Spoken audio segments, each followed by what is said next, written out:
Cooking with Mickey. Today we're going to be making New England pot roast from the Liberty Tree Tavern in the Magic Kingdom. So let's get started. We're going to start off with preheating our oven to 350 degrees. While that's preheating, we're going to go ahead and start browning our meat.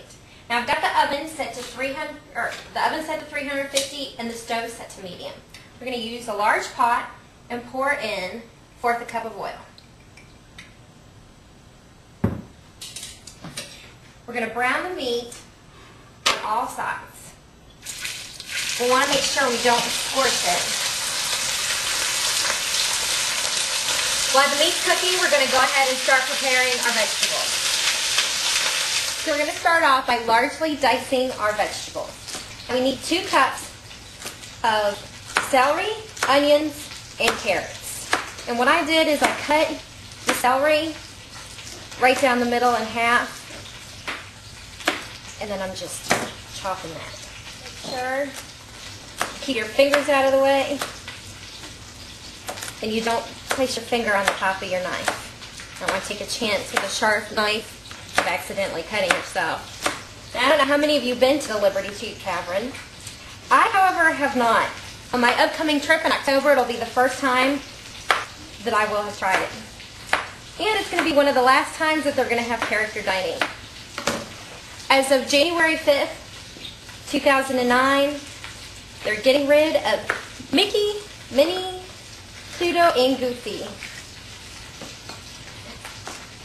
Now until then, you can still go and see them in their Revolutionary War attire. And actually that's the main reason we're going, is to see the characters. The food is stuff like turkey, beans, macaroni and cheese, a lot of stuff you can make at home. So we're going mainly for the characters. Now with carrots, I'm just going to chop them until it gets to the bigger part of the carrot. Kind of hard to dice the ends when they're so little. Always make sure your knives are sharp. If they're dull, you take more of a chance of accidentally cutting yourself. I would just split them right down the center.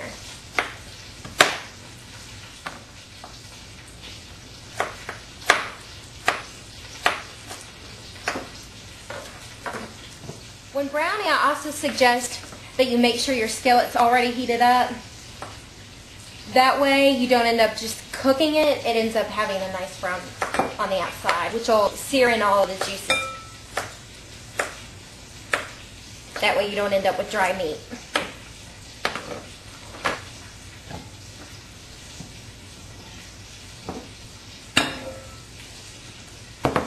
Okay, now that it's nice and brown on all sides, we're going to go ahead and pull out our meat and set that aside.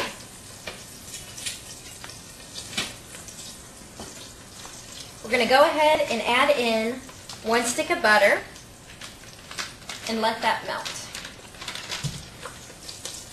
Okay, so we're going to go ahead and finish chopping our onion. Now what I do is take off all the skin and then cut off the end that does not have the root. And then slice it from top to bottom,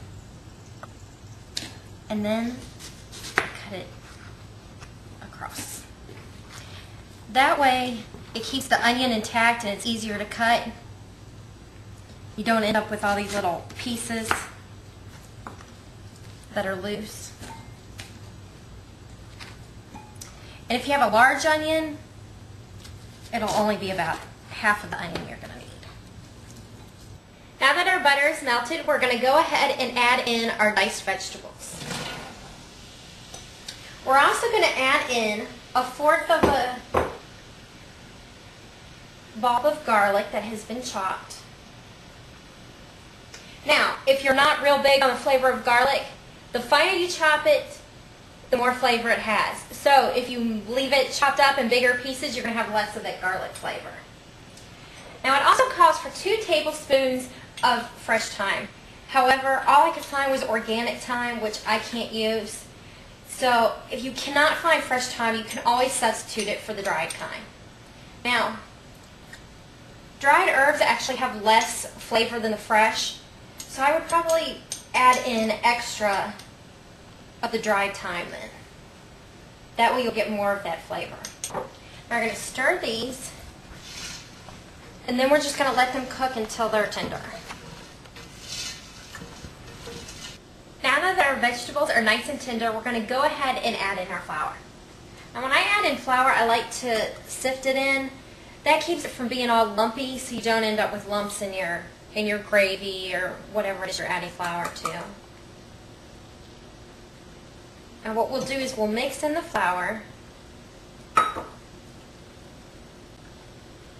and then we're going to go ahead and let that brown. Okay, so we're going to go ahead and prepare our beef stock. Now it calls for 6 cups of beef stock. Now you just go ahead and buy some at the grocery store that's already prepared, or you could use bouillon cubes. What I like is this stuff that's called Better Than Bouillon. And all you do is you add 1 teaspoon for every cup. And you stir it in and let it dissolve.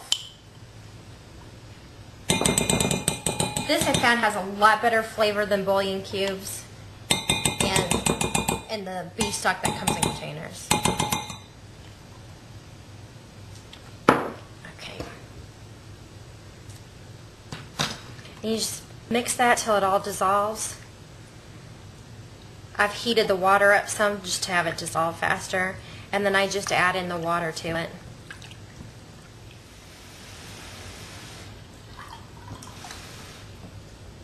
And once I add this into the pot, then I'm going to go ahead and add in the other 2 cups of water, since this only holds 4 cups. Okay, now that our flour has nice and browned, we're going to add in 1 cup of burgundy wine. Now you want to make sure it's not cooking wine, that it's wine you'd actually drink. If you wouldn't drink it, you don't want to cook with it.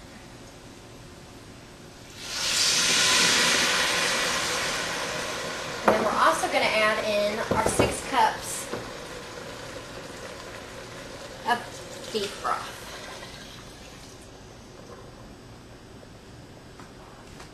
I'm going to have to get 2 more cups of water.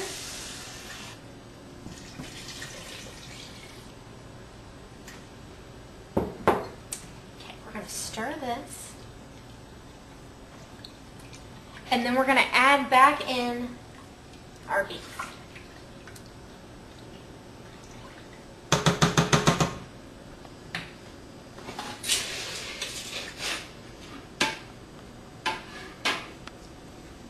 We're going to cover this, put it in the 350-degree oven, and let this bake for 40 minutes to an hour.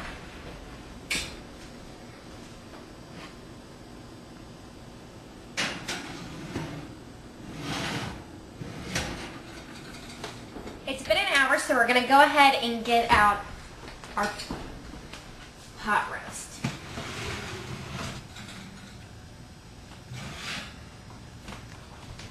Oh, it smells really good.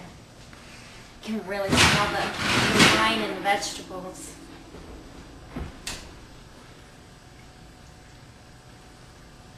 I'm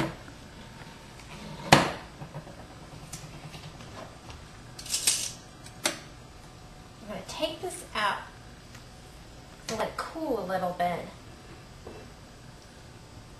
before I cut that. Okay, so let's give this a try.